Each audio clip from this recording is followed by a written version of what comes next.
최근 들어와서는 자소서와 면접이 중요한 때가 되어서 그 친구들이 이런 외부에서 비싼 강의를 들을 수 있다면 참 좋은데 만약에 그렇지 못한 친구들이 과거에 많았기 때문에 우리 교회에서 이렇게 재능 기부를 하시는 교수님들, 은퇴하신 교수님도 계시고 또 현역에 계신 교수님도 계시지만 어떤 비용을 받지 않고 여러분에게 무료로 좀 이런 기회를 주자 하는 그런 차원에서 이 일을 시작하게 되었습니다.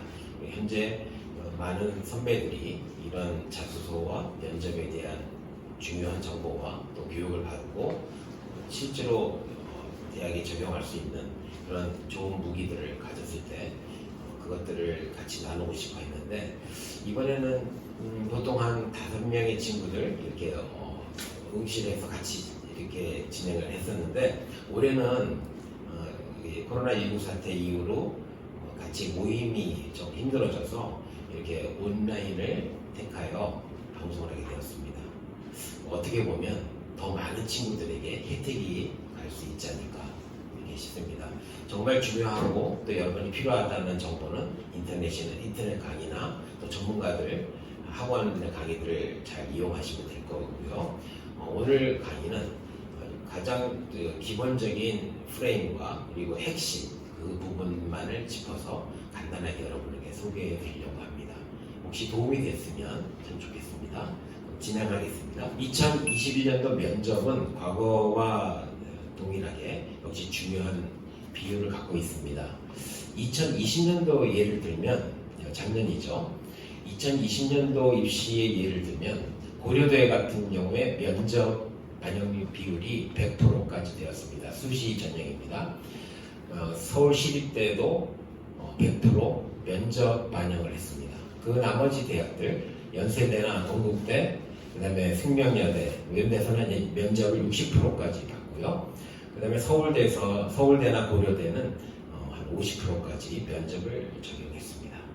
생각보다 면접 비율이 수시에서 높았다는 것인데 올해도 크게 다르지 않습니다. 올해도 이 면접 적용 비율은 작년과 거의 유사하게 이루어져 있습니다. 그럼 면접 기준은 한동대 예를 들어보면 기본 소양과 종합적인 사고력을 나누어서 봅니다. 기본 소양이란 자기 학교, 이 한동대에서 보고 있는 인재상에 부합되는지, 그 다음에 성장 잠재력은 있는 건지, 또 의사소통할 때, 면접할 때 태도가 어떤지, 이것을 한 50% 받고요. 종합적인 사고력은 이해력과 사고력을 보는 몇 가지 질문을 통하여 이해력과 사고력이 있는지에 대한 약간 지적인 수준의 면접을 보았습니다. 그 위에 부분은 주로 인성에 대한 것입니다. 그래서 인성에 대한 면접이었고 아래는 지적 수준에 대한 면접이 있었는데 아래 부분을 보면 우리 교회를 통하여 한동대에 간 친구가 벌써 4명인데요. 이 친구들 거의 면접과 자소서를 통해서 들어갔거든요. 근데 그 내용을 보면 종합적인 사고력을 물어보는 그 질문지는 과거에 나왔던 유형의 문제들이 있어서 어떤 그 공부할 수 있는 준비할 수 있는 그런 기간이 좀 필요합니다. 선배들의 도움을 좀 받아야 될 부분이고요. 기본 소양 인성은 자기가 이 학교를 왜 와야 되는지, 내가 이 학교를 오지 않으면 안 되는, 이 학교에서 왜 나를 뽑아야 될 수밖에 없는 명확한 근거를 자기가 자신감 있게 발표했을 때 합격이 되었던 것으로 봅니다. 면접 시의 주의사항은 전체를 둘러본다. 면접에 딱 들어갔을 때 그 면접관의 눈빛만 바라봤을 때는 굉장히 두려움을 갖게 되죠. 그래서 그 전체 분위기, 여기는 전체 밝구나, 그리고 조명은 어떻게 돼 있구나, 그리고 전체적으로 분위기가 따뜻한가, 지금 굉장히 좀 긴장돼 있나, 이런 것들을 저희가 면접을 당하는 사람의 입장이지만 전체를 바라보는 시야가 먼저 필요합니다. 그래야 두려움을 이길 수 있습니다. 자소서 자기가 써놓고도 내용 파악이 안 돼서 머뭇거리는 모습을 보일 때는 약간 의심을 받습니다. 자기가 썼지만 여러 번 읽어야 되겠습니다. 사람들 앞에 세워놓고 발표를 했으면 좋겠습니다. 복장과 자세에서 우리 그 교통경찰이 만약에 사복을 입고 나와서 야 지나가는 차에 서라 하고 소리를 질렀을 때는 아무도 교통경찰의 말을 듣지 않습니다. 넌 뭐야? 그렇게 하는 거죠. 그렇지만 교통경찰이 자기 제복을 딱 입었을 때 사람들은 잘못한 것이 없어도 부들부들 떨게 됩니다. 왜냐하면 제복 효과가 있거든요. 저는 의사지만 의사도 가운 효과가 있어서 반드시 가운을 깨끗하게 입어야지만 어떤 말을 할 수 있습니다. 우리 그 복장이 굉장히 중요한 이유 너무나 당연하게 하지만 가능하면 정복을 입으시고 복장을 깨끗하게 해서 또 밝은 색 깨끗하게 이렇게 입었으면 더 좋을 것 같습니다. 인사가 만사인데 너무 인사를 굽신거리고 다니는 것도 좋아 보이진 않지만 너무 고개를 뻣뻣하게 들고 다니는 것도 좋진 않죠. 그래서 면접장에서 하던 인사와 일반 인사가 좀 달라서는 안 됩니다. 보통 때 늘 공손하게 인사를 드리는 습관을 들여야지만 면접에 가서도 자연스럽게 그 인사를 드릴 수가 있는 거죠. 그 다음에 자신감과 두려움이 없는 자신감과 두려움이 없다는 건데요. 자신감은 그 마음속에 두려움을 가지고 있으면 그 사람의 동작이 굉장히 경직되기 마련이죠. 그래서 자신감은 우리 크리스찬들은 하나님 말씀을 외우고 있는 거죠. 계속. 그 다음에 표정에서 자연스럽게 미소 연습을 표정은 속일 수가 없잖아요. 우리 어떤 사람을 만나서 대화하기도 전에 이미 80%그 사람에 대해서 표정만 보고 결정을 한다고 하죠. 표정이 참 중요합니다. 그리고 기도와 말씀, 멘탈 관리인데요. 우리의 정신적인 그 안정은 영적인 안정에 기반을 두죠. 그래서 하나님 말씀을 가지고 기도를 하고 온 사람과 그렇지 않은 사람은 그래서 멘탈이 다릅니다. 그런데 한 번 기도한 사람과 10번 기도한 사람과 또 다르죠. 그래서 우리는 기도는 늘 필요한 것이지만 이렇게 면접을 볼 때나 자소서를 쓸 때 또 이렇게 인생의 위기를 만났을 때 아니면 굉장히 어려운 과정을 통과할 때는 기도는 반복해서 여러 번 해야 됩니다. 그래서 우리는 크리스찬들은 기도를 많이 하고 면접장에 들어가면 그 사람 얼굴이 밝고 영적인 하나님과 교통함으로써 우리 마음의 정신적인 안정을 가져올 수가 있게 됩니다. 그래서 하나님 말씀, 예를 들어서 너희는 마음에 근심하지 말라. 하나님을 믿으니 또 나를 믿으라. 예수께서 이르시되 내가 곧 길이요 진리요 생명이니 나로 말미암지 않고는 아버지께로 올 자가 없느니라. 요한복음 14장 1절과 6절 말씀, 제가 사랑하는 말씀인데 여러분도 자기가 좋아하는 말씀을 가지고 면접장에 들어갔으면 좋겠습니다. 이어서 대입 자소서를 보겠습니다. 2021년부터 좀 달라진 부분이 있습니다. 여러분도 아시다시피 올해 2020년도시는 77.3%였습니다. 수시 모집이 77.3%였는데 2021년도에 77.0%로 떨어지고요. 2022년도 여러분하고 관계없지만 2022년도는 75.7%로 다시 떨어집니다. 그래봤자 그 인원은 한 몇천 명, 4천 명씩 줄어나가는 정도? 큰 차이는 없습니다. 어떻게 되었든 정시보다는 수시를 더 많이 뽑고 있습니다. 앞으로 정시를 더 많이 뽑겠다고 하지만 7대3 비율은 여전히 유지가 되고 있습니다. 자소서가 중요한 이유입니다. 역시 학교 학종이 떨어져서 학종 중에서 특히 그 교과 부분이 너무 약해서 대학을 포기하고 내년에 봐야지 뭐 이렇게 하는 친구들이 가끔씩 있는데 학종 중에 교과부를 그렇게 많이 보는 데가 요즘 많이 없습니다. 오히려 인성 부분, 학종 중에서 인성 부분, 그렇죠, 활동 부분을 더 많이 보는 경향이 있어서 성적에 너무 연연할 필요가 없는데 우리 친구들이 이 77%의 기회를 그냥 자기가 성적이 등급이 떨어진다는 이유 하나만으로 그냥 처음부터 포기하는 친구들이 있어서 마음에 좀 안타까웠습니다. 누구에게나 열린 기회이므로 자소서만 잘 쓰면 좋은 기회들이 열리고 있습니다. 그리고 제가 한 10여 년 교회에서 교회 학생들을 대상으로 입시 지도를 해본 결과 성적과 별로 관계없이 자신감과 자소서, 그 사람의 활동, 거기에 맞추어서 그들의 진로가 달라지는 것들을 많이 보았습니다. 그래서 여러분도 자신감을 가지세요. 2022년도에 좀 달라진 부분은 작년과 크게 달라진 부분은 없지만 학생부 위주 중에 교과 위주가 약간 늘어났고요. 수시 쪽에서 이 학생부에서 종합이 약간 떨어졌습니다. 그래서 교과 위주로 자꾸 이제 교과 위주로 바꿔나가려는 그런 경향을 볼 수가 있습니다. 그렇게 해봐야 뭐 몇 프로, 0.4% 정도니까요. 크게 영향을 받을 필요가 없습니다. 이런 그 증감에 대해서는 어차피 34만 명 정도를 뽑는데 그 중에 한 4천 명 정도가 변화하는 걸 가지고 너무 마음에 긴장할 필요가 없습니다.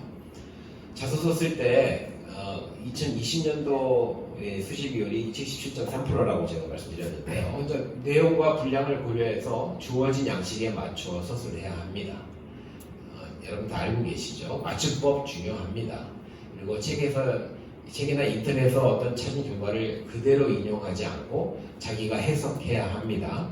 0점 처리 유의사항, 0점 처리를 받을 경우가 있는데 공인 어학 성적을 넣거나 이런 과목에 있어서 교회 경시 대회 수강 실적을 내면은 0점 처리가 되니 주의해야 합니다. 부모님이나 친인척의 직업 지위를 드러내는 표현을 쓰면 안 되겠습니다. 각 문항이 일관성을 가지고 어울리도록 작성되었는가, 이랬다 저랬다 하면 안 되고 한 가지 주제를 가지고 해나가야 됩니다. 핵심적인 내용이 학생부에 연관이 되어 있는가, 학생부랑 그 내용과 자기가 이야기하는 것이 어느 정도 연관성이 있어야 되겠습니다. 학과에 대한 호기심, 탐구심이 적절히 드러나 있는가, 활동의 나열, 이거 제가 계속 자소서를 보다 보면 나는 뭘 했고 뭘 잘하고 막 이렇게 나 없으면 안 돼요 우리 학교 이런 식으로 쭉 늘어놓고 자소서 심판 교수님들이 가장 식상해하는 부분입니다. 나는 뭐도 잘하고 어떤 활동에서 내가 껴서 그 활동이 망하다가 잘 됐습니다. 이런 식의 이야기는 참 좋은 이야기이긴 한데 늘 있던 이야기라서 좀 식상합니다. 나만의 문제의식을 담은 진로 브랜드가 드러나 있는가, 나만의 문제의식, 자기만의 문제의식을 체크해야 됩니다. 이건 잘 아시죠? 올해도 바뀌지 않았습니다. 1번, 2번, 3번은 정해져 있고요. 4번은 그 학교마다 조금씩 다릅니다. 4번이 굉장히 중요하겠죠. 마지막으로 자소서 요령에 대해서 자소서를 쓸 때 제일 고민하는 부분은 도대체 나는 자소서에 쓸만한 내용이 없다는 겁니다. 아무리 생각해도 그렇게 훌륭한 일을 한 적이 없다는 겁니다. 그래서 어떤 걸 쓰지? 그럼 자꾸 이야기를 만들어내려는 경향이 있는데 가만히 생각해보면 정말 사소하다고 생각했던 주제들이 나의 자소서의 주제로 픽업되는 경우가 많이 있어요. 그래서 혼자 잘 안 되면 친구들하고 아니면 집에 엄마 아빠랑 얘기하면서 내가 뭘 잘한 게 뭐지? 나 이런 거 너 옛날에 잘했잖아. 그게 뭐 잘한 거리야. 친구 좀 도와준 걸 가지고 그거 한번 잘 엮어보자. 그러면 이제 아이들이 화를 냅니다. 거짓말 하라고요? 아니, 거짓말 하라는 건 아니고 있었던 이야기인데 그것을 잘 픽업하는데 다른 사람에게는 있을 법한 일이 아닌데 나한테는 특별하게 있었던 일이 있지 않습니까? 그거를 한번 찾아보자. 그래서 어떤 이야기를 찾아서 스토리텔링식으로 이야기가 시작돼야 영화를 볼 때도 그렇잖아요. 자기만의 이야기로 어떤 소설처럼 아니면 이렇게 장면을 바꿔가면서 재밌게 이야기를 시작한다면 별거 아닌 이야기가 좋은 이야기거리가 될 수 있습니다. 나만의 이야기입니다. 그리고 개요소 작성을 하는데 처음부터 그냥 써나가다가 그냥 계시받는 대로 그냥 하나님이 이 말씀을 하시겠다 이렇게 쓰는 것이 아니고 어떻게 시작해서 어떻게 끝나겠다, 몇 가지 이야기를 다루겠다 하는 그 개요소, 어떤 플로우 차트처럼 이렇게 흘러나가는 난 몇 가지 이야기를 다루겠다 하는 그 개요소를 그림처럼 그려서 그것을 엮어가지고 그것을 보면서 글을 써나가야 됩니다. 그 다음에 동기, 어떤 사건이 있으면 동기가 있어야 되고요, 팩트가 있어야 되고, 그 다음에 위기가 중간에 한 번쯤 들어가는 게 좋겠죠. 그 위기에 대한 느낌이 있어야 됩니다. 나는 그 위기를 겪으면서 어떤 것들을 이렇게 느꼈다. 그 다음에 마지막에 돌아볼 때 배운 점이 무엇인가. 이런 밋밋한 이야기, 난 뭘 잘했고 내가 없으면 안 됐고 여기서 1등 우리가 우리 팀이 굉장히 잘 안 됐었는데 어떤 이야기 때문에 내가 어떤 역할을 해줬더니 그 팀이 잘 됐더라. 이런 상투적인 이야기 말고 진정한 위기 있죠. 진정한 위기. 그런 위기들 하다가 뭐가 안 됐던 부분들, 그런 위기들을 창피하지만 자기의 약점들을 드러내고 그것을 어떻게 위기를 처리해 나갔는지에 대한 생각들을 이렇게 이야기를 나간다면 훨씬 더 진솔하고 훨씬 더 감동적인 이야기가 될 것 같습니다. 그 다음에 자기주도 학습이 있습니다. 우리가 계속 한 4, 5년간 자소서만 나오면 늘 자기주도 학습이 나오거든요.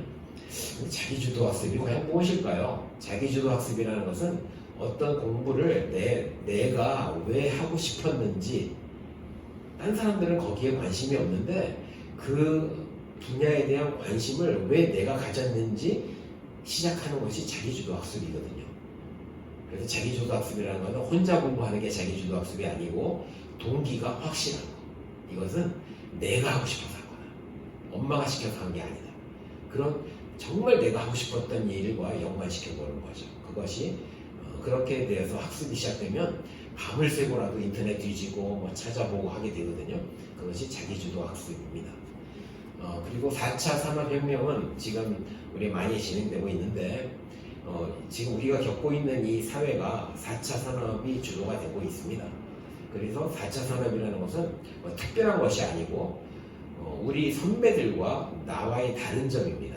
우리는 좀 무엇인가 옛날에 배웠던 그 방법보다는 새로운 방법에 도전해서 자기만의 네트워크를 형성하면서 공부해 나가는 것. 예를 들어서 AI에 대해서 우리 배우고 있거든요. 옛날에는 우리가 컴퓨터를 만들었지만 이제는 컴퓨터가 우리를 가르치고 있습니다.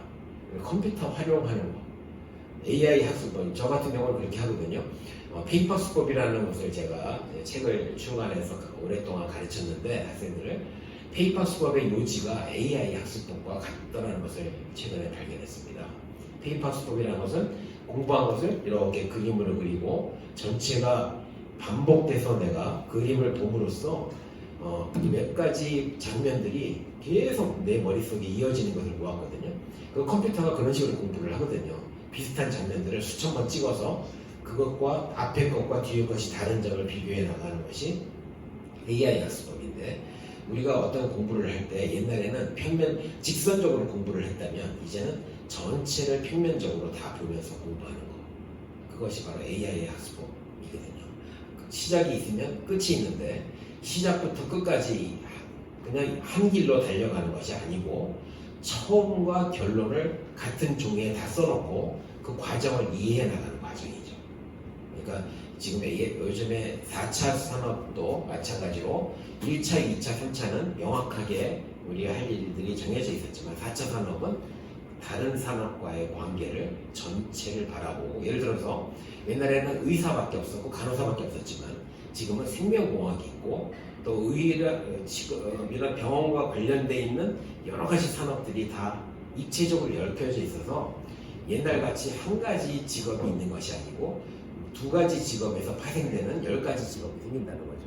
그래서 우리는 4차 산업 때는 이제 좀 더 그 생각을 크게 갖는 겁니다. 그 다음에 학업의 확장성, 이거 늘 들어가 있습니다. 요구사항에. 학업의 확장성이라는 것은 뭐냐면 내가 무슨 수학을 전에는 70점 맞았는데 어떻게 공부를 했더니 90점으로 올랐다. 이것은 학업의 확장성이라고 볼 수 없습니다. 그냥 학업의 발전성인데 별로 궁금해하지 않는 내용입니다. 학업의 확장성은 한 가지밖에 몰랐던 내가 수학을 공부하면서 영어를 이용하면서 다른 과목과 연결 지어서 그 과목을 증진시켰다라든가, 아니면은 국어를 하는데 소설과 드라마를 통해서 국어 공부를 향상시켰다. 굉장히 확장되어 있는 거죠. 그리고 제가 배웠던 그 국어를 통해서 앞으로 국어 과목이 나의 직업에 영향을 어떤 식으로 줄 것인지 거기에 대해서 기술을 하는 겁니다. 단순한 과목에 그치지 않고 앞으로 이 과목을 발전시켜서 나는 어떤 사람이 되겠다 하는 데까지 써준다면 그 사람은 학업의 확장성에 대해서 기술을 했다고 평가를 받을 수 있습니다. 올해는 특별히 이 부분이 다루어질 것 같은데요. 코로나19 그 이후에 달라진 미래, 자기가 겪었던 코로나19 그리고 이것은 앞으로 우리와 함께 만약에 코로나19와 함께 간다면 그것을 어떻게 도전할 것인지에 대한 자기의 생각에 대해서 분명히 기술을 해준다면 좀 더 현실성이 있는 좀 더 미래에 가까운 그런 자소서가 될 것입니다. 이상으로 저는 이렇게 인트로덕션과 역사의 개요에 대한 걸 말씀을 드렸고요. 그리고 오늘 특별히 초대되신 이민영 교수님은 실제로 또 대학에서 여러분을 가르치고 있는 또 그런 분인데 좀 더 현실적인 문제를 저는 이제 이쪽에 오랫동안 기여를 했지만 이쪽이 전문가는 아니고요. 진짜 전문가이신 교수님 모셔서 실제로 여러분이 썼던 자소서 어떻게 바꿔야 되고 면접 때 가장 포인트를 줄 때 어떻게 둬야 되는지에 대해서 이어서 강의해 주시겠습니다. 감사합니다.